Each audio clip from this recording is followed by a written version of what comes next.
We're off hiking today.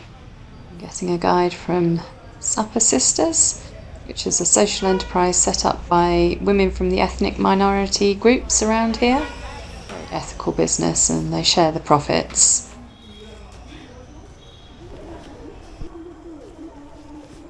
Our guide's name is Sam, and we're heading out of Sapper into the hills. I'm just walking up through farmland here. One of the big crops here is hemp. They use it to make cloth, and then they turn it into their very best dresses for the New Year celebrations. This little boy in front of us is called Ding, and he's just kind of opted to join our group. We're not really quite sure why. How does it feel to be at the highest point on this hike, Ben? Vertiginous. We're at 2,000 metres now. Sapper is at 1,500, so we come up 500 metres. You can see the clouds below us. The village, same village is down. I think here also happened too, not much. Yeah, not much at all.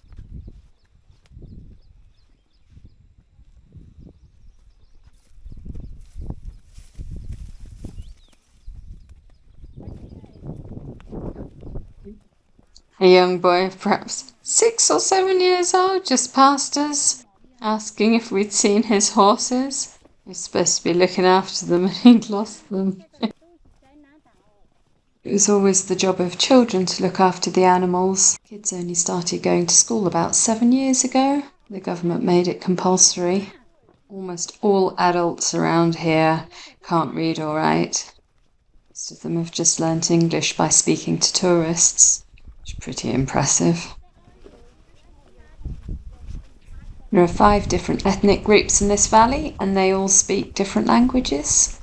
In general, they don't really understand each other, but Vietnamese is their second language. Most people can't speak it all that well, because again, they've just picked it up from talking to people. This is a lily farm.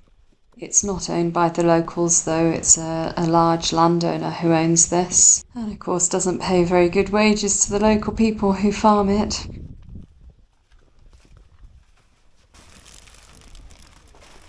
These people are harvesting the flowers, and then they'll get shipped to Hanoi for sale.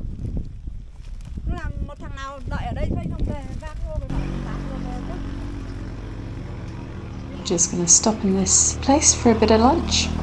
It's at this point that we realise why this little boy's been following us. It's because he wants to sell us some handicrafts. Sam's been telling us how much Sapper's changed over the last 10 to 15 years. When she was growing up, no one had a motorbike or a car. Once a week they would walk into Sapper, which would take 3 or 4 hours. They'd sell their produce and buy some groceries. They've also had electricity in the last 10 years. Mist's really starting to roll in across the valley, and it's starting to feel a little chilly now. It has been really hot this morning.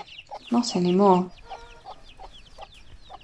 Sam is from the Hmong ethnic group, which is by far the largest. They originate from China, but the diaspora spreads right across Laos and Thailand, Myanmar too, I think.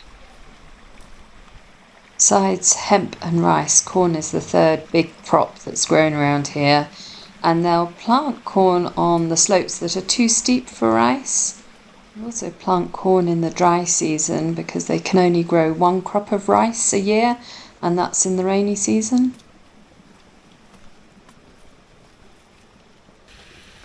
Just admiring these great big orange butterflies. Apparently they like the young bamboo shoots, which is why they're all hanging out in this bamboo forest.